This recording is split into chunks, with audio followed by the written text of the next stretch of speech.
Hello दोस्तों, स्वागत है आप सभी का एग्जाम तैयारी विथ रवि पर। दोस्तों, एसएससी एमटीएस की एग्जाम आप लोगों की आ रही है। इसके अलावा आप लोगों की और भी जो एग्जामें हैं जो आने वाली टाइम पर आप लोगों को देखने को मिलेंगी, सीएचएसएल, एमटीएस जो आगे आने वाली है, दिल्ली पुलिस, इन सभी एग्जाम्स के लिए विज्ञान के अति महत्वपूर्ण प्रश्नों की ये सीरीज जो है वो मैं स्टार्ट कर रहा हूं।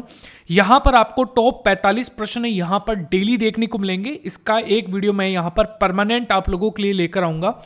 दोस्तों, अगर आपको ये सीरीज पसंद आती है, इस वीडियो को लाइक करना बिल्कुल भी मत भूलना। आप यहां पर सपोर्ट जरूर कीजिए अगर आपको डेली बेसिस पर ये वीडियोस चाहिए हैं तो सबसे पहला प्रश्न है, अंडे में कौन सा विटामिन लगभग नहीं पाया जाता है। दोस्तों, अंडे में जो विटामिन नहीं पाया जाता है उसका नाम है विटामिन सी। जैसे कि आप देख रहे हैं यहां पर, यह है गोभी जो कि आप लोगों की ग्रीन जो आप लोगों की आती है यहां पर। इसके अलावा यहां पर जो नारंगी है, पत्ता गोभी है, ठीक है, केले हैं, कीवी है, ये सब कुछ आप लोगों को यहां पर देखने को मिलेगा। टमाटर आप लोगों को देखने को मिलेंगे। तो ये सारी चीजें यहां पर विटामिन सी का एक अच्छा स्रोत माना जाता है। ठीक है, नींबू भी आप लोगों को यहां पर देखने को मिलेगा। दोस्तों, अगला प्रश्न है, हम तारों को टिमटिमाते हुए देखते हैं। देखो दोस्तों, तारों को टिमटिमाते हुए देखना जो है वो कैसे संभव हो पाता है, इसका मेन उदाहरण होता है प्रकाश के अपवर्तन के कारण। ठीक है, प्रकाश का अपवर्तन कैसे होता है वो इस डायग्राम में आप लोगों को बताया गया है। दोस्तों, अगला प्रश्न है, निम्नलिखित में से कौन सा पदार्थ सबसे अधिक ज्वलनशील है। दोस्तों, कौन सा पदार्थ जो है ये सबसे ज्यादा ज्वलनशील होता है, ये होता है दोस्तों नाइलोन। ऑप्शन नंबर आप लोगों के लिए बी यहां पर करेक्ट आंसर जो है वो यहां पर हो जाएगा। दोस्तों, अगला प्रश्न है, ऐसे आकाशीय पिंडों को जो कि ग्रहों से बहुत छोटे होते हैं लेकिन जिनकी कक्षाएं मंगल और बृहस्पति के बीच होती है, कहते हैं, इन्हें क्या कहा जाता है। दोस्तों ये कहलाते हैं एक्सटीरॉइड, यानी कि ऑप्शन नंबर ए आप लोगों के लिए करेक्ट आंसर हो जाएगा। जैसे कि ये एक्सटीरॉइड है यहां पर, ठीक है, एस्टेरॉइड आप लोग बोलते हैं, तो इसे हम एक्सटीरॉइड जो है वो यहां पर प्रोनाउंशिएट करते हैं। ये एक प्रकार का क्या है, एक्सटीरॉइड है, और ये जनरली कहां पर पाया जाता है, मंगल और बृहस्पति की कक्षाओं के अंदर आप लोगों को दोस्तों देखने को मिलता है। दोस्तों, अगर आप इस चैनल पर नए हैं, चैनल को सब्सक्राइब करना। अगर आपको वीडियो पसंद आ रहा है, इस वीडियो को लाइक कीजिएगा, शेयर कीजिएगा और कमेंट करके आप मुझे बता सकते हैं कि आपको ये वीडियो कैसा लगा। अगला प्रश्न है, सूती और ऊनी रेशों में अंतर ज्ञात किया जा सकता है। दोस्तों, सूती और ऊनी रेशों के अंदर जो अंतर है यहां पर, ये जलाकर यहां पर क्या किया जा सकता है, पता लगाया जा सकता है। ठीक है, ऑप्शन नंबर बी आप लोगों के लिए करेक्ट आंसर हो जाएगा। अगला प्रश्न है, बर्फ पर दाब बढ़ने से उसका गलनांक पर क्या असर पड़ता है। दोस्तों, जब बर्फ का गलनांक बढ़ता है तो इसके दाब के कारण जो है वो उसका गलनांक जो है वो दोस्तों घट जाता है। आप लोगों ने देखा होगा शादी पार्टीज के अंदर हम सिल्लियां मंगाते हैं बर्फ की, और हम उनको एक के ऊपर एक रखते हैं दोस्तों, है ना। तो इससे क्या प्रभाव पड़ता है, इसको हम एक के ऊपर एक क्यों रखते हैं, ताकि दबाव पड़ने से इसका गलनांक जो है दोस्तों वो कम हो सके। अगला प्रश्न है, सूर्य उदय होते समय और डूबते समय लाल क्यों दिखाई देता है। दोस्तों, सूर्य उगते समय और सूर्य ढलते समय ये लाल प्रकीर्णन के कारण दिखाई देता है। ऑप्शन नंबर डी जो है वो आप लोगों के लिए करेक्ट आंसर हो जाएगा। ठीक है, तो ये काफी इंपॉर्टेंट क्वेश्चन है, इसे आप नोट डाउन कर सकते हैं यहां पर। अगला प्रश्न है, घरों में विद्युत संयंत्र जोड़े जाते हैं। दोस्तों, घरों के अंदर जो विद्युत संयंत्र जोड़े जाते हैं दोस्तों, ये समानांतर यानी कि पैरेलल क्रम में जोड़े जाते हैं। इस प्रश्न का जो बी ऑप्शन है आप लोगों के लिए करेक्ट आंसर हो जाएगा। अगला प्रश्न है, लोहे में जंग लगना एक उदाहरण है। दोस्तों जब लोहे में जंग लगती है तो लोहे की जंग से हम वापस लोहा नहीं प्राप्त कर सकते। इसका मतलब है कि ये एक रासायनिक क्रिया है। ऑप्शन नंबर बी आप लोगों के लिए करेक्ट आंसर हो जाएगा। अगला प्रश्न है, केतली में पानी का गर्म होने का उदाहरण है। दोस्तों, केतली में जब पानी गर्म होता है तो ये किस कारण से होता है, याद रखना, ये कन्वेक्शन के कारण होता है, यानी कि संवहन के कारण होता है। ऊष्मा के स्थानांतरण या फिर संचरण की एक विधि है ये। क्या? संवहन जो है यहाँ पर, कन्वेक्शन जो है दोस्तों, ये ऊष्मा के हस्तांतरण की एक श्रेणी है। जब भी कोई लिक्विड होता है, चाहे अगर हम लिक्विड बात कर लें, गैस बात कर लें, या फिर प्लाज्मा अवस्था का कोई भी तरल पदार्थ हम ले लें दोस्तों, तो उसमें अणुओं के समग्र स्थानांतरण द्वारा ऊष्मा का लेन देन होता है, जैसे कि आप यहां पर इसके अंदर देख पा रहे हैं। ठीक है, तो ऑप्शन नंबर आप लोगों के लिए क्या हो गया? बी ऑप्शन आप लोगों के लिए करेक्ट आंसर हो गया। कन्वेक्शन क्या है? एक विधि है दोस्तों। अगला प्रश्न है, कुपोषण से संबंध सबसे अधिक किसकी कमी होती है? दोस्तों, कुपोषण से सबसे अधिक जो कमी मानी जाती है वो मानी जाती है प्रोटीन की। ऑप्शन नंबर डी आप लोगों के लिए करेक्ट आंसर हो जाएगा। आप लोगों ने कई सरकारी योजनाओं में देखा होगा कि जो सरकार है वो प्रोटीन देती है खाने के लिए, जैसे कि दाल मुहैया करवाती है जनता को, ताकि उसमें क्या हो, भूखमरी या फिर कुपोषण की जो स्थिति है दोस्तों, भूखमरी अलग होता है, कुपोषण जिसके अंदर खाना सही से नहीं मिल पा रहा है ना, यानी कि एक सही खाना जो है वो नहीं मिल पा रहा है दोस्तों, तो ये कुपोषण का शिकार होता है। और ये मेनली जो होता है दोस्तों वो प्रोटीन के कारण होता है। इसीलिए सरकारी योजनाओं में दोस्तों दाल जो है वो महत्वपूर्ण होती है और महत्वपूर्ण तरीके से दी जाती है, बांटी जाती है सरकार के द्वारा। अगला प्रश्न है, उस कथन को छांटिए जो सत्य नहीं है। दोस्तों, किसी भी वस्तु का भार तथा द्रव्यमान प्रत्येक स्थान पर हमेशा एक ही या फिर स्थायी रहता है, तो ये चीज यहां पर क्या है दोस्तों? यहां पर सत्य नहीं है। ऑप्शन नंबर आप लोगों के लिए डी करेक्ट आंसर हो जाएगा। अगला प्रश्न है, किसी बीकर में रखे हुए गर्म पानी को 70 डिग्री सेल्सियस से 60 डिग्री सेल्सियस तक तापमान में कमी आने में 8 मिनट का समय लगता है। बताइए कि यदि इस गर्म पानी को 80 डिग्री से 70 डिग्री तक ठंडा किया जाता है तो कितना समय लगेगा? तो दोस्तों 8 मिनट से कम समय यहां पर लगेगा। जितना पानी गर्म होगा उतना ठंडा होने में कम समय लगेगा, तो ये चीज आप लोगों को ध्यान में रखनी है। ठीक है, ऑप्शन नंबर ए आप लोगों के लिए दोस्तों करेक्ट आंसर हो जाएगा। फ़ारेनहाइट्स तथा सेल्सियस माप में किसी तापमान पर पाठ्यांक जो है ये समान होगा। दोस्तों, जो पाठ्यांक जो समान होगा दोस्तों वो किस डिग्री पर होगा? तो याद रखना -40 डिग्री पर आप लोगों को यहां पर समान पाठ्यांक जो है वो यहां पर देखने को मिलता है दोस्तों। अगला प्रश्न है, आइंस्टाइन के समीकरण E=mc² में c से क्या तात्पर्य है दोस्तों? दोस्तों c का मतलब यहां पर होता है स्पीड ऑफ लाइट। ठीक है, यानी कि ऑप्शन नंबर प्रकाश की गति, बी ऑप्शन दोस्तों आप लोगों के लिए करेक्ट आंसर हो जाएगा।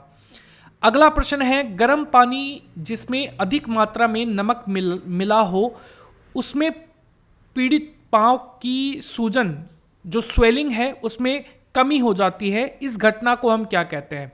दोस्तों, आप लोगों ने देखा होगा जब भी कई बार हम लंबी यात्राएं करते हैं पैदल, जैसे कि यहाँ पर पास में ही एक खाटू श्याम जी का मंदिर है और हम वहाँ पर जाते हैं तो हमारे पैरों, हम पैदल जाते हैं मतलब पद यात्रा करते हैं, इसका मतलब हम जब भी आते हैं ना दोस्तों, हम गर्म पानी के अंदर नमक डालकर पैर को यहाँ पर उसके अंदर रखते हैं।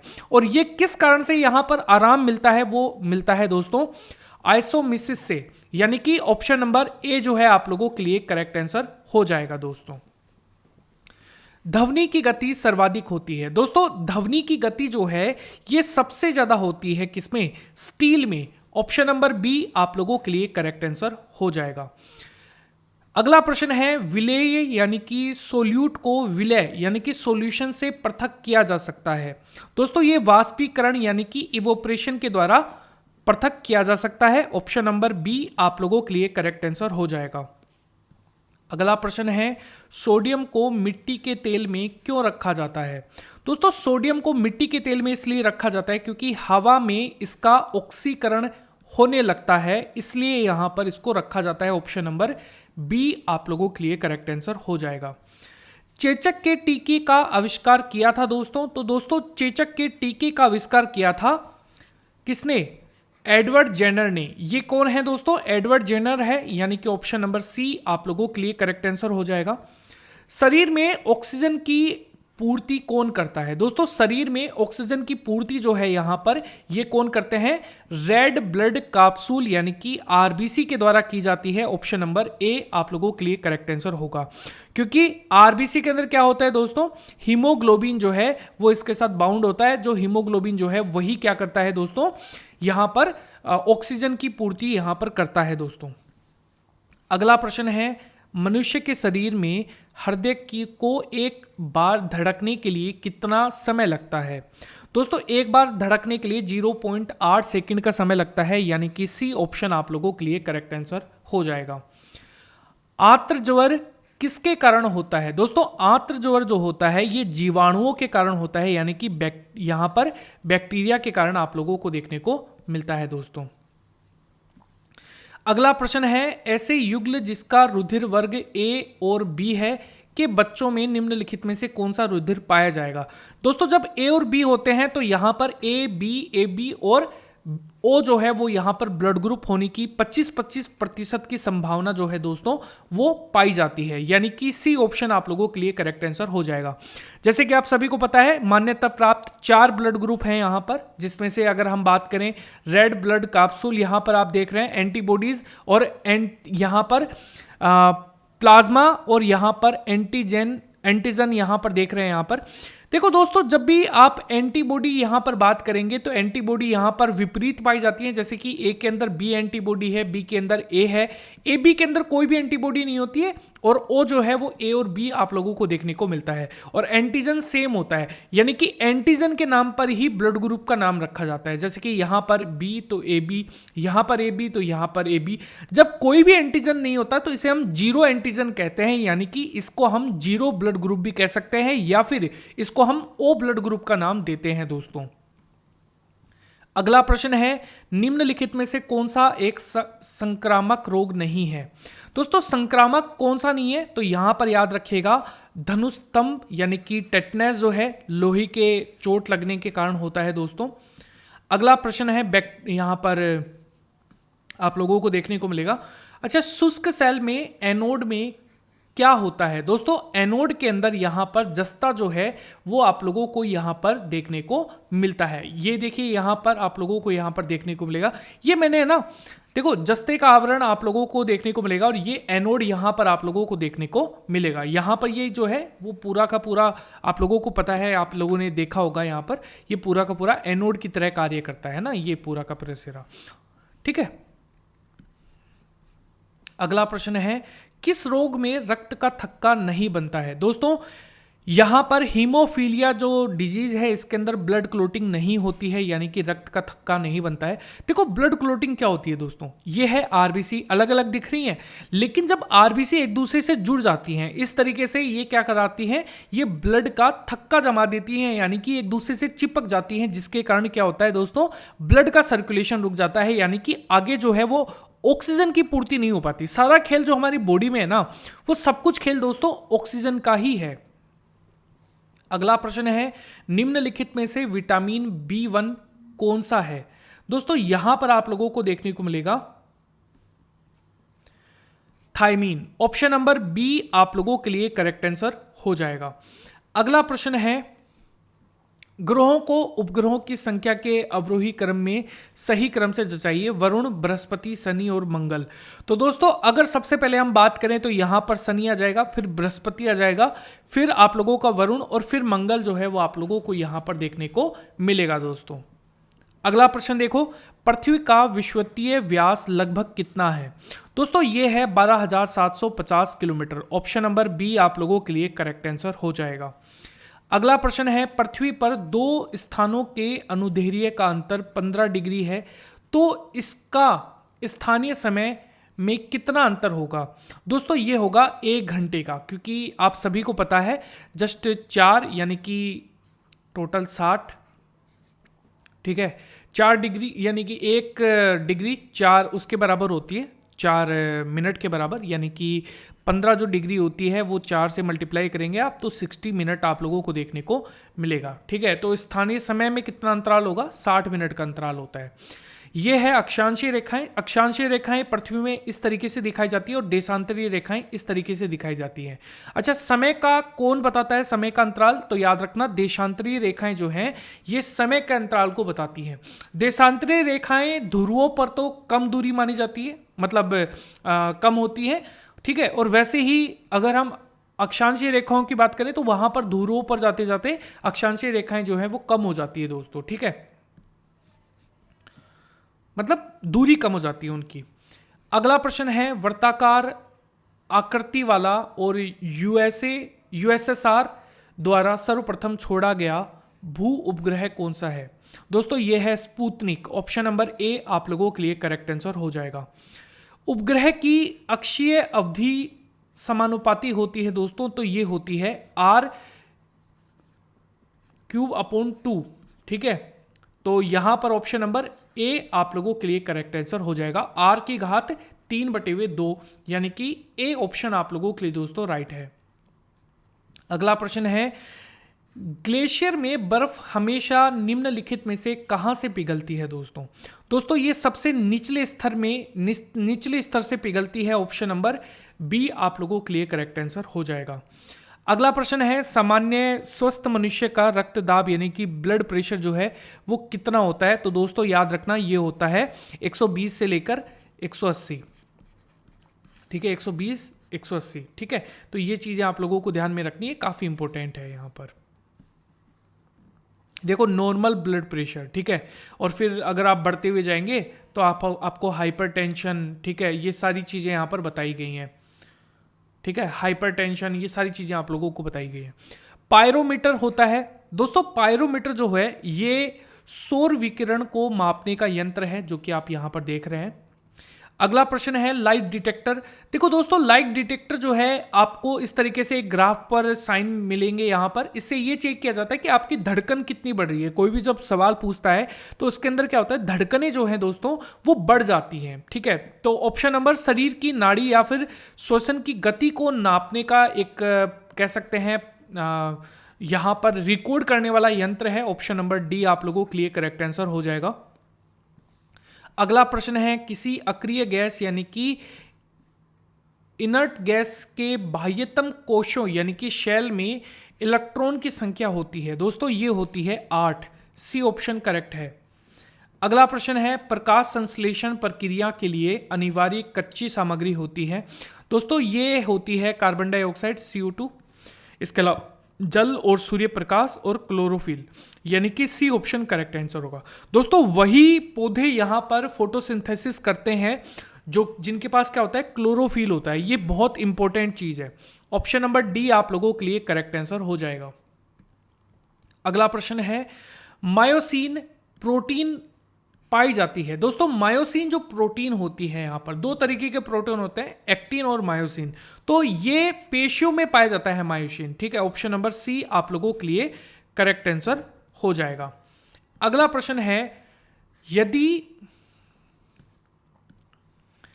100 वाट वाले 10 बल्ब प्रतिदिन 1 घंटा जलाए जाएं तो प्रतिदिन विद्युत ऊर्जा में उपयोग का मान होगा? दोस्तों ये होगा 1 यूनिट। ये तो आप पता लगा ही सकते हैं, ठीक है। 100 वाट वाले और 10 बल्ब यानी कि 1000 वाट, आप सभी को पता है 1000 वाट 1 घंटे के अंदर यहां पर जलाया जाएगा, तो प्रतिदिन यहां पर कितना होगा, 1000 वाट का मतलब हो गया 1 यूनिट। और वैसे ही अगर हम यहाँ पर बात करें तो प्रतिदिन का ही पूछा है, यहाँ पर 1 घंटा जलाया जाए तो यानी कि 60 मिनट जलाया जाएगा। इसका मतलब है आप लोगों के लिए 1 यूनिट जो है वो प्रतिदिन जाएगी। ऑप्शन नंबर ए आप लोगों के लिए करेक्ट आंसर हो जाएगा। परमाणु सिद्धांत के जन्मदाता कौन है? दोस्तों ये है डाल्टन। ऑप्शन नंबर बी आप लोगों के लिए करेक्ट होगा। अगला है कितनी ऊंचाई पर वायुमंडल में 1 डिग्री सेल्सियस तापमान घट जाता है? तो दोस्तों ये होता है 165 मीटर की ऊंचाई पर। ऑप्शन नंबर बी आप लोगों के लिए करेक्ट है। अगला है गैस से भरे एक जार में गुलाब का रंगीन फूल गिरने पर रंगहीन तो हो जाता है, तो जार में कौन सी गैस है? दोस्तों ये है क्लोरीन। ऑप्शन नंबर डी आप लोगों के लिए करेक्ट है। अगला है क्लोराइड का उदाहरण माना जाता है? दोस्तों ये माना जाता है धुआं। ऑप्शन नंबर ए जो है यहां पर दोस्तों आप लोगों के लिए करेक्ट आंसर हो जाएगा। सो दोस्तों ये था हमारा वीडियो। अगर आपको ये वीडियो पसंद आया, वीडियो को लाइक कीजिएगा, शेयर कीजिएगा और कमेंट करके आप मुझे बता सकते हैं कि आपको ये वीडियो कैसा लगा। धन्यवाद।